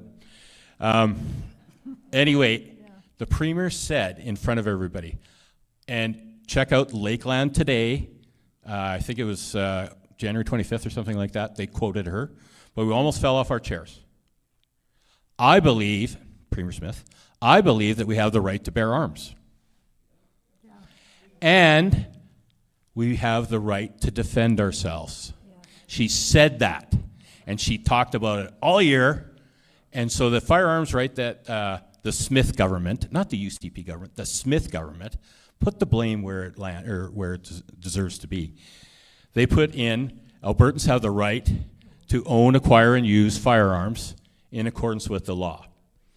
And instead of saying in accordance with the Constitution of Canada, which clearly says property and civil rights are provincial. And then Mitch asked her about it at the next leadership dinner. He said, why didn't you say, in accordance with the Constitution? Why did you put in accordance with the law? And by accordance with the law, she's saying that the criminal code is above our rights. But the criminal code is subordinate to the supreme law of the Constitution. And she said, well, I just assumed everybody, knew that. No. Sometimes she says some really dumb things and expects us to nod, right? It's not quite 1984 yet, but that's where we're going. Anyway, sorry, I digress. Okay, these next couple, I think, are more comments than questions, so if you choose to answer them or address them, that's fine. A stronger constitution than the American Constitution. Yes. Yeah, and that's one of the things that we looked at is, and not just the American Constitution, but other constitutions. There's a website called constitution.org, and you can look up, I think, every constitution that's published around the world. So we will look through there. One of the things that the Americans talk about all the time with their constitution is checks and balances. So some of the biggest things that they have lacking would be an oversight branch.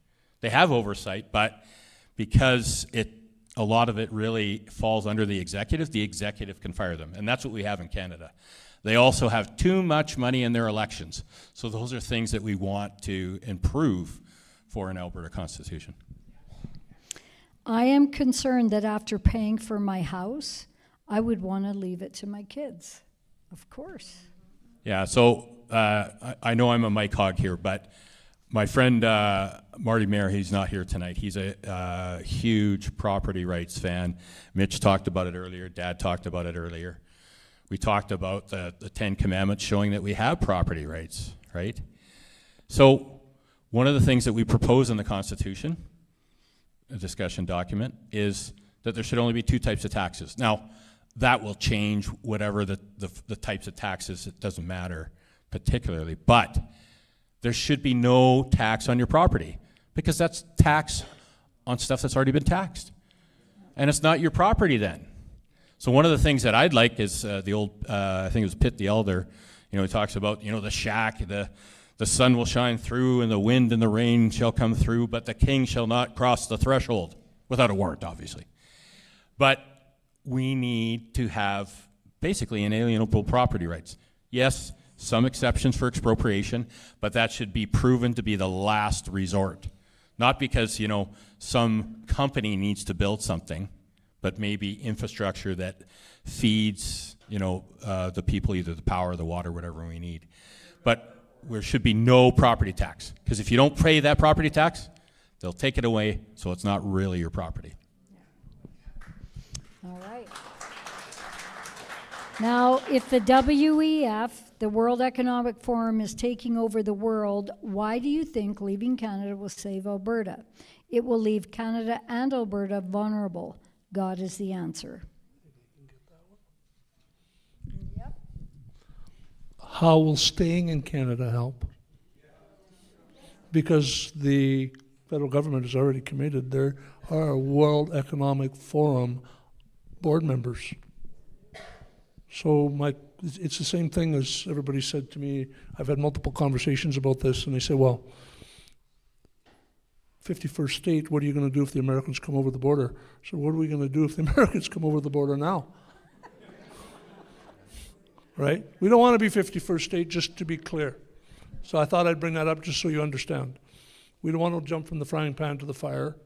That's not the idea of this. The idea is to become free and independent. Leaving Canada to get away from the World Economic Forum would be the only way that we could get away from the World Economic Forum. So because they're absolutely doing that right now. So, you know, there are some things that you have to understand that you can't change. Trying to change those people in Ottawa is why we're here, period. So just to add on the World Economic Forum, at the time this was all coming about, and they said, you will own nothing but you'll be happy. Then Trudeau was on the board, and a number of his cabinet and people in the party were members of the World Economic Forum. So why would we actually want to remain in Canada when we know exactly what they're going to do?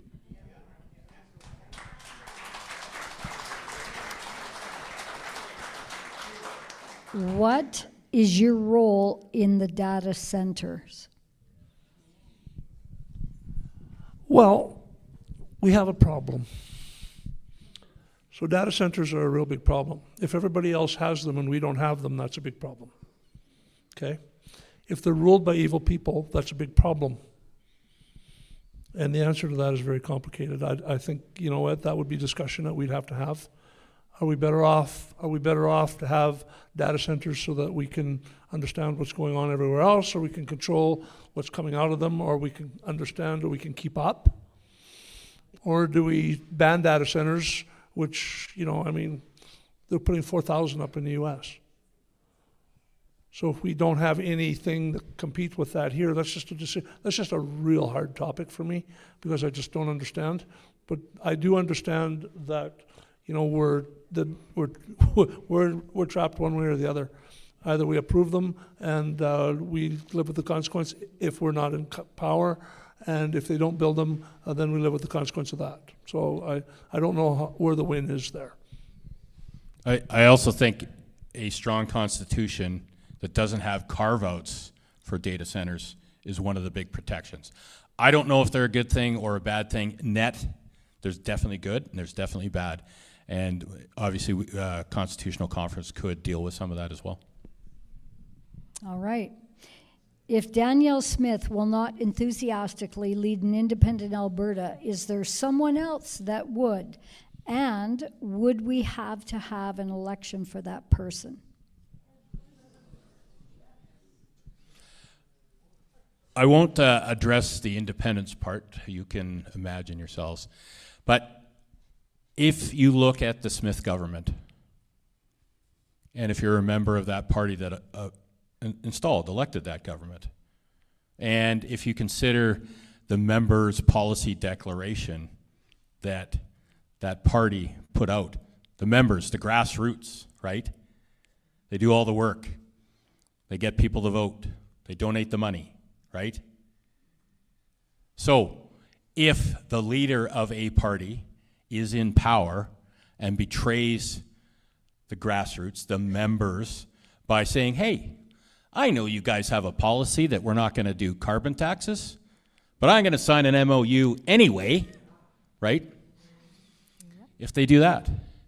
If they have a law, hey, we're going to cut the gas tax when the prices are high, and they don't do that, right? That party has 58 policy areas, different subheadings, okay?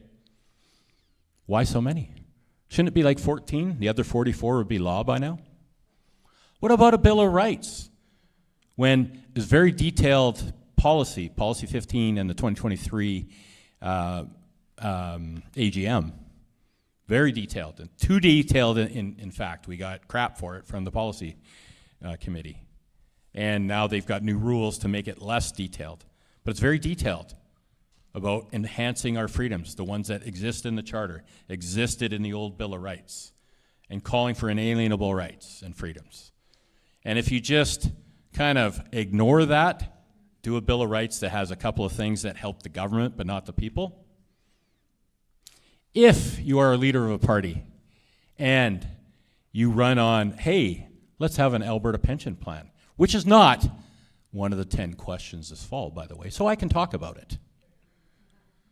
What do you think would be the second most important question this fall?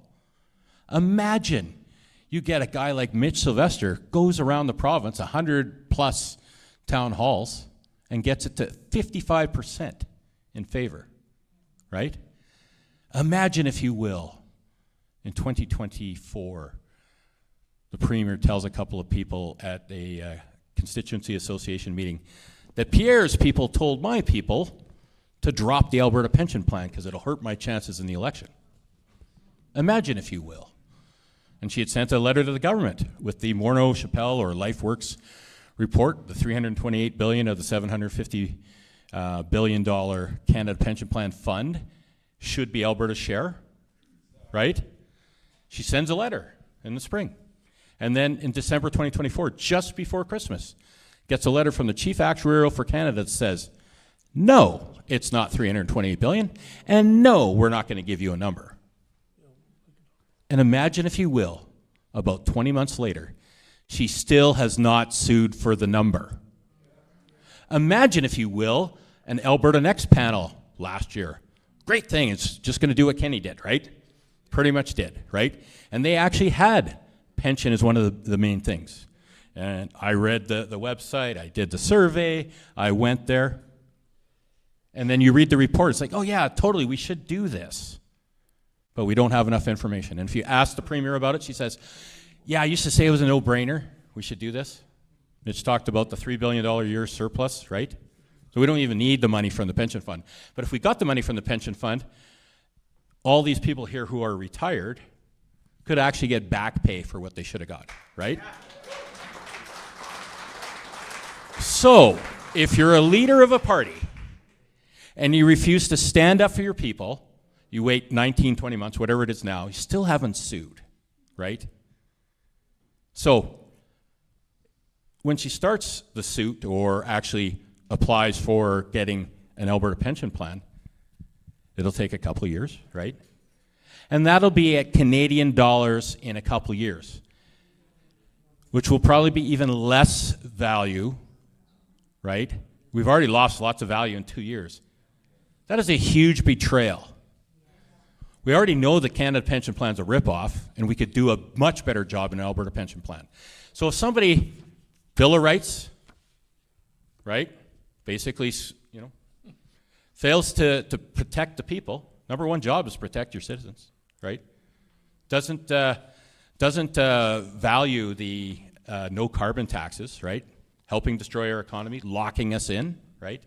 And then on the pension plan.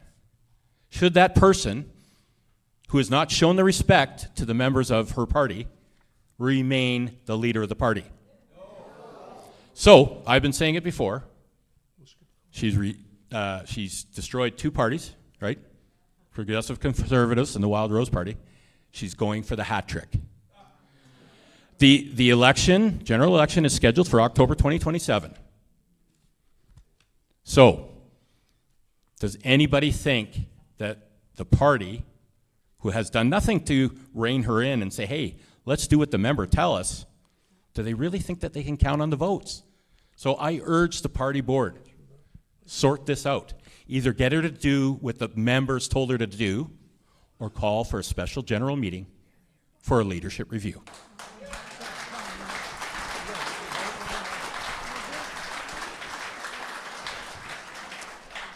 All right. How much industrial carbon tax do we pay? How much money paid to BC for pipelines? United Nations decides if we can own our land. It's true. I can tell you how much more we're going to pay if we go with the MOU.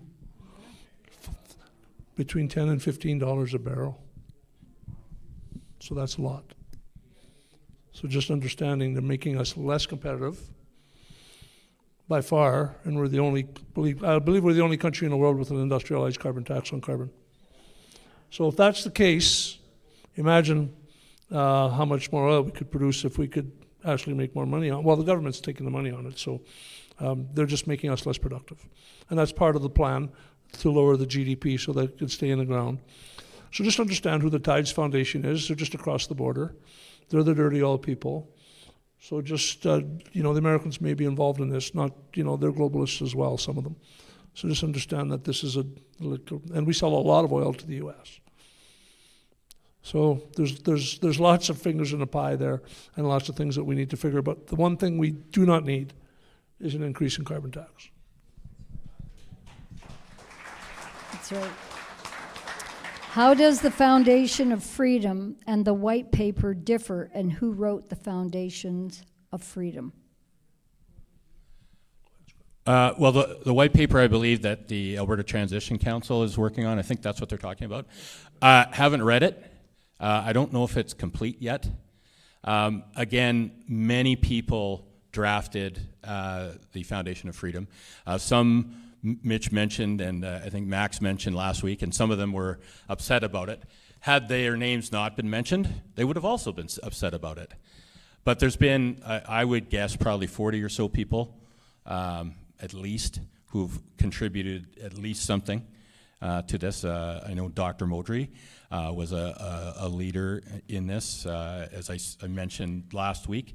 Leighton Gray helped us with the first Alberta Bill of Rights, so a lot of his principles have carried on with this. So lots of great Albertans, and you know, at least one guy from Ontario. So yeah, lots of people. Okay, so I'll address that.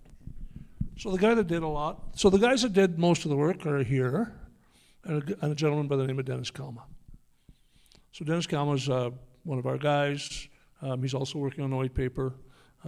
He's a really bright guy, worked on really big projects around the world, totally did a whole bunch of work, and I would suggest that without the hats of Dennis Kalma, this document does not exist.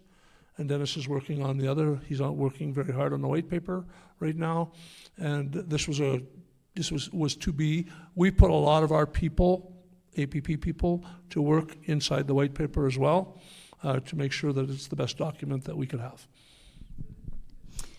Thank you. Thank you, Mitch, for this very informative evening. My question is, do you think when we get independence, will the Canadian government stop pension payments as a punishment? Well, if they do, you have to understand this. We pay 9, we collect 6, right?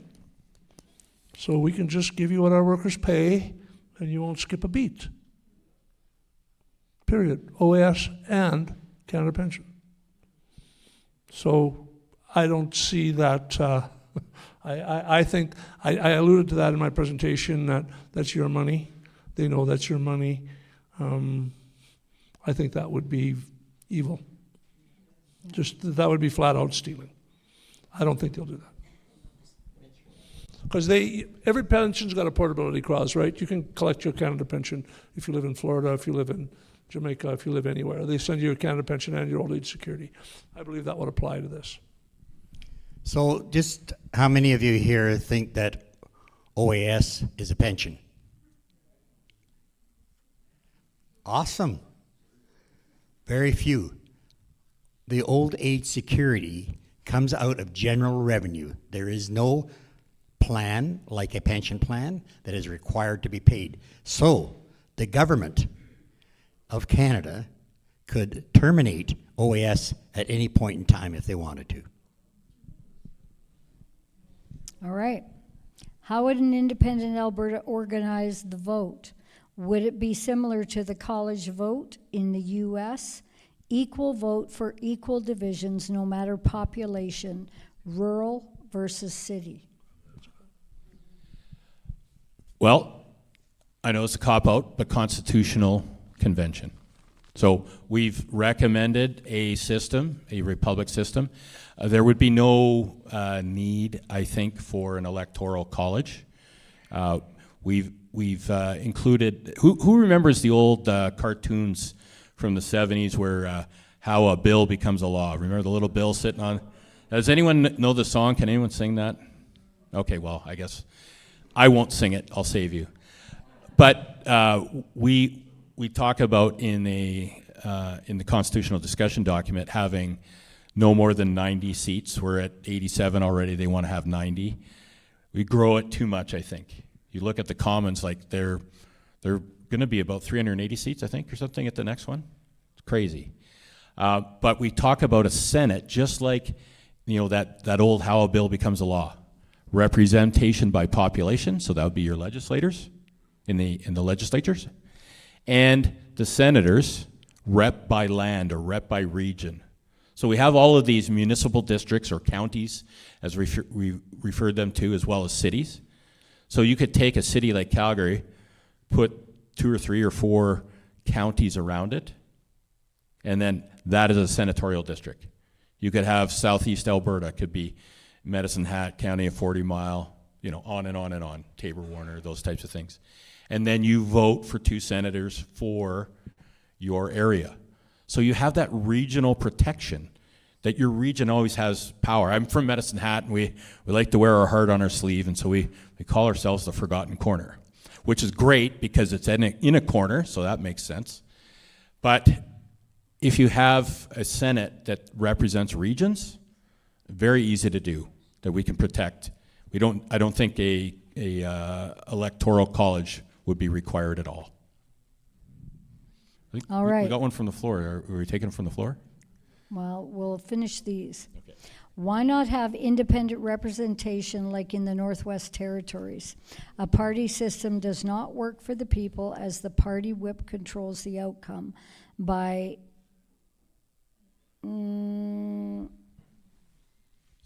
stealing speech, and they have stifling speech. I apologize, I told you. By stifling speech, and they have to toe the party line. So I would say we talked about different options for political systems or types of government. That's something that you could bring forward in a constitutional conference. What we have in the discussion document is to inspire thought. So come up with a system, make it work, show it at a constitutional conference. All I'm really recommending is have some oversight branch to it. So that could be a very good system. A lot of people don't like parties. Some people do. There's good and bad with them, right? There's corruption within parties. Yeah. Oh, all right.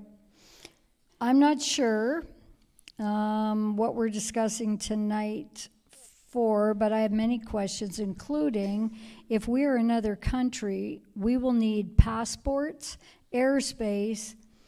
We're landlocked. The rest of Canada may not want to do business with us. We would be dependent on the rest of the country. Okay, well, I'll get the first 3. Yeah. All right, so passports, you can remain a Canadian citizen, you can have dual citizenships. There's no reason to get your passport revoked, period. Airspace will be something that the country deals with. Landlocked, we're already landlocked. 88% of our trade goes south to the US. The difference between now and now, meaning a free and independent Alberta, and moving forward is we control our borders. If we control our borders, we can landlock BC.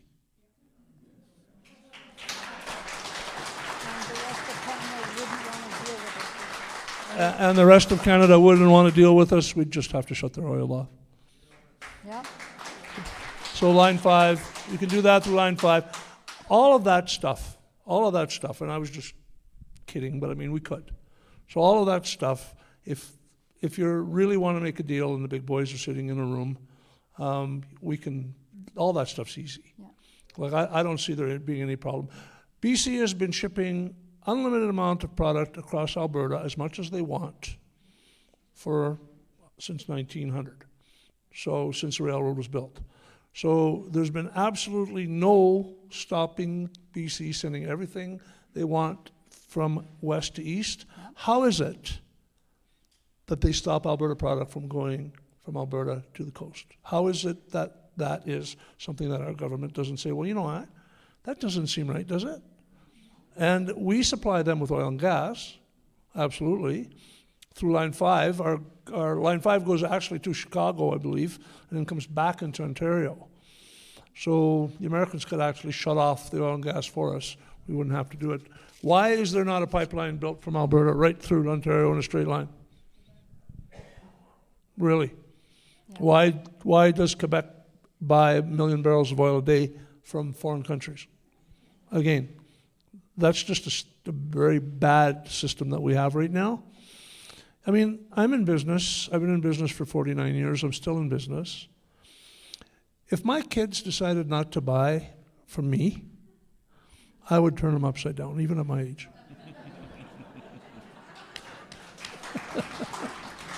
Yep.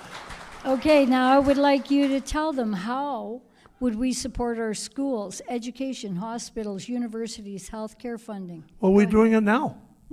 Yeah. We're supporting all of that now. We don't get any of that money from the federal government. It costs roughly $70 billion a year to run Alberta. We pay $160 billion in tax. Okay? We're paying for everybody we're else. Paying for everything. For everybody else. And we're sending $47 billion a year more to them than we get back. So we don't get anything for free. No. That transfer, that health payment that comes back to Alberta is our money. Just understand that. Like, they don't do very much for us. I had a conference with the leader of the Parti Québécois. In 4.5 hours, we agreed that we could both do without the federal government. Amen. Why are seniors paying half of their property taxes to school taxes? Can that be stopped? Well, you can stop paying taxes completely if we keep our money here. I know that's hard for everybody to understand. Saudi pays no tax. Okay? Saudi is sand and oil. They have 3 products: oil byproducts, and silica. They pay 0 income tax. They pay 0 consumption tax. They get a monthly check back from the government. Okay? And they're a monarchy. They're not an independent. So, and their health care is free, just like ours, and all of that stuff. So they're way better off than we are. And we have at least as much oil to sell as them. And we have agriculture, we have forestry, we have fresh water, we have everything, we have minerals, we have all manner of things that they don't have. And yet, what are we? How many billions of dollars in debt here? $100 billion in debt, and they're $260 million in debt at some point like that. So rounding error for them. So you can put it in your brain. 2 things. You can make the rules, and you will not have to pay tax. It's a very real possibility. There's states in the U.S. that do not pay tax. I'm going to put a slide on there for tomorrow or the next time. You can look it up online. It'll be there, where all the U.S. states that have 0 tax, 0 income tax. So it'll be, there's many of them.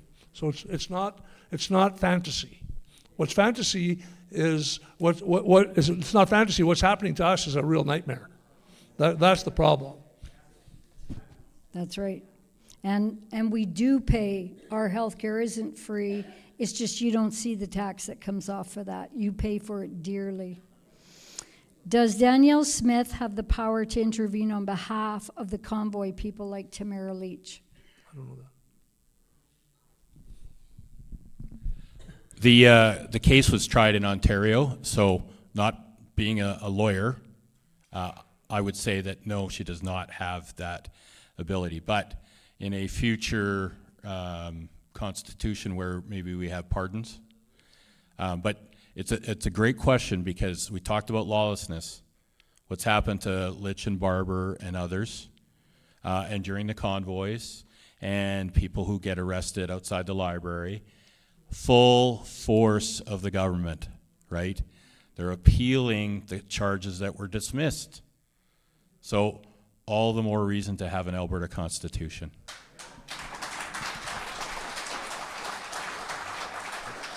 And what would we do about the COVID deaths? My mom was the last reported death.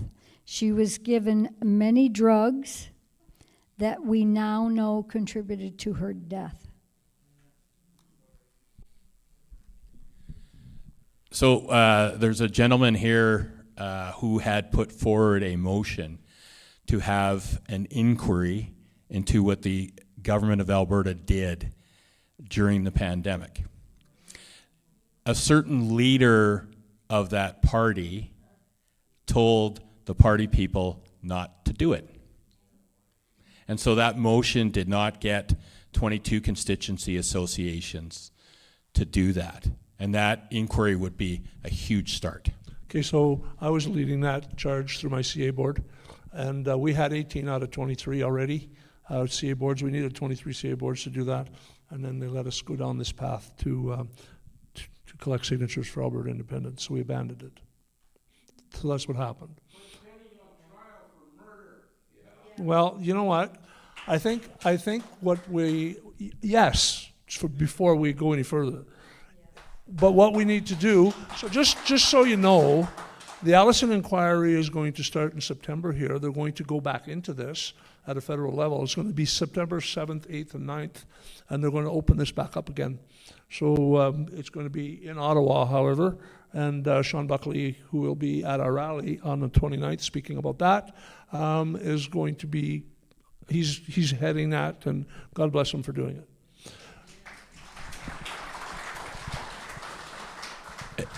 It's also a little known thing. So we all understand Kenny said something and then he did the opposite, right? He brought in the mandates, brought in the curfews and all that kind of stuff, right?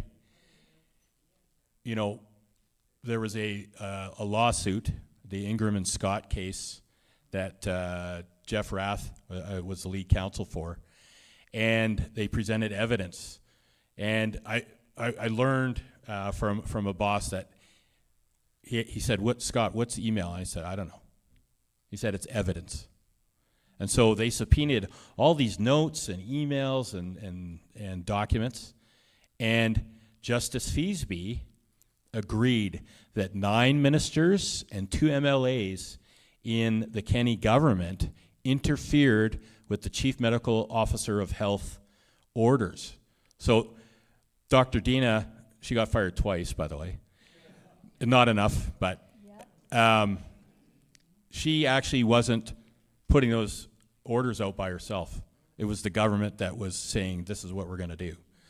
So Justice Feasby agreed that they were in misfeasance of office. So we had somebody come out of the woods after several years, after betraying a party and then wrecking another party, and came in as the new sheriff in town, right? Well, that new leader didn't fire any of those ministers, and 2 of those MLAs became ministers, right? So if you cover for COVID villains, what do you become? Okay. So there's so many other reasons why there needs to be a leadership review. Absolutely. Won't go through all of them, but an inquiry for sure. And there are laws on the books that they broke. And there's evidence. So, yes, there should be investigations.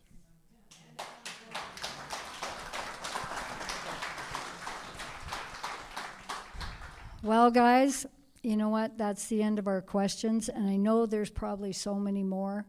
And there's so many more things we need to be talking about. And we the people, remember that. It's we the people. So I cannot tell you how important it is that on the 29th of August that you be there at the legislature. Bring your families, bring your friends, promote, talk about it, don't let it go. We need to be there and show our presence, that we're serious, that this isn't over until we win. Your children, my grandchildren, yours, their futures depend on it. Exactly. So don't